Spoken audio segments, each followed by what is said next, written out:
প্রধান বিচারপতি পদত্যাগ করেছেন, এই বিষয়ে বিস্তারিত জানাতে আমাদের সাথে যুক্ত হচ্ছেন আমাদের সহকর্মী কাউসারা চৌধুরী কুমু। বিস্তারিত জানাবেন, সেখানে আর আন্দোলনকারী রয়েছে কিনা এবং সার্বিক কি পরিস্থিতি দেখছেন? বলে আসছেন আমার সহকর্মীরা, যখনই সকালের দিকে প্রধান বিচারপতি ওবায়দুল হাসান তিনি অন্যান্য বিচারপতিদের নিয়ে একটি অনলাইনের মাধ্যমে ফুল কোর্ট মিটিং এর যখনই ডাক দেয়, এই খবরটি চারপাশে চাউর হওয়ার মাত্রই কিন্তু আন্দোলনকারী যে শিক্ষার্থীরা রয়েছেন তারা সকলে সমবেত হওয়া শুরু করেন।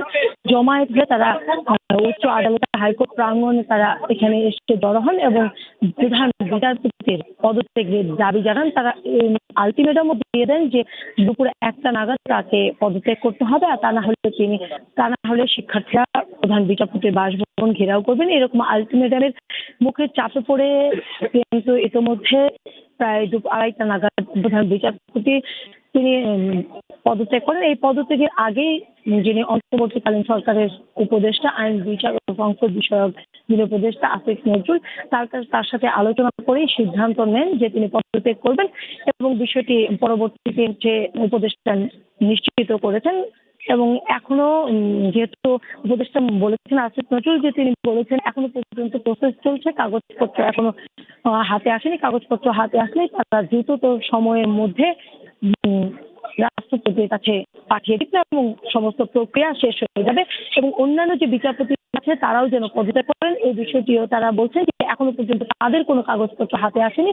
তাদের কাগজপত্র হাতে আসলে সেই প্রসেসও তারা করবে এবং শিক্ষার্থীদের দাবি যাতে আপিল বিভাগ এবং উচ্চ আদালত দুটো বিভাগেই যেসব বিচারপতি রয়েছেন তারা যেন দ্রুত পদত্যাগ করেন। তারা চান যে একটি স্বাধীন বিচার বিভাগ এবং অতীতে যে ধরনের বিচারের আওতায় যাদেরকে আনা অন্যায়ভাবে যাদেরকে বিচারের আওতায় এনে শাস্তি দেওয়া হয়েছে সেই তাদেরও যেন বিচারের আওতায় আনা হয় এবং সেই বিষয়গুলো যেন পুঙ্খানুপুঙ্খ তদন্ত করা হয়, সেই ধরনের বিষয়ে তারা দাবি জানাচ্ছেন। এবং এখনো পর্যন্ত এখানে কিন্তু দেখছেন যে কোর্ট প্রাঙ্গণে শিক্ষার্থীরা এখনো অবস্থান নিয়েছেন। তারা বলছেন যে তারা থাকবেন শেষ পর্যন্ত, যে প্রধান বিচারপতির পাশাপাশি অন্যান্য বিচারপতিরাও যেন পদত্যাগ করেন এবং বিচার বিভাগকে যাতে করে তারা স্বাধীন ভাবে দেখতে চান এবং স্বাধীনতা হস্তক্ষেপ করেন। এখন যে অন্তর্বর্তীকালীন সরকারের যারা যেহেতু সরকার গঠিত হয়েছে এবং এই সরকার তাদের প্রত্যাশা এই সরকার এমন একটি বিচার বিভাগ প্রতিষ্ঠা করবেন যেখানে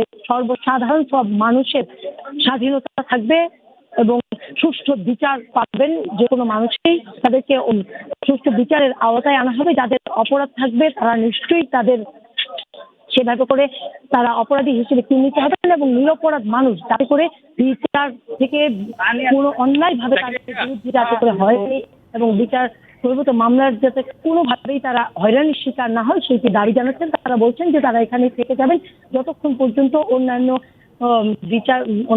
বিচারপতি রয়েছেন তারাও যাতে করে মানে পদত্যাগ না করে সে পর্যন্ত তারা থাকতে চান, তারা স্বাধীন বিভাগ দেখতে চান। এছাড়াও এবং তারা আরো দাবি জানিয়েছেন যারা এখন পর্যন্ত বিভিন্ন বিভাগে রয়েছেন শেখ হাসিনা সরকারের মনোনীত যারা রয়েছেন তাদেরকে অতি সম্মানের সাথে দ্রুততার সময়ের মধ্যে পদত্যাগ করার দাবি জানিয়েছেন শিক্ষার্থীরা। এখনো চলছে যে শিক্ষার্থীদের এখনো অবস্থান নিচ্ছে। এই ছিল ঝুমি আসলে আজকে সারাদিনের সবশেষ পরিস্থিতি। যেহেতু আবারও এখন এই মুহূর্ত থেকে দায়িত্ব নিচ্ছেন সেই বিষয়। কুমু, আপনাকে ধন্যবাদ।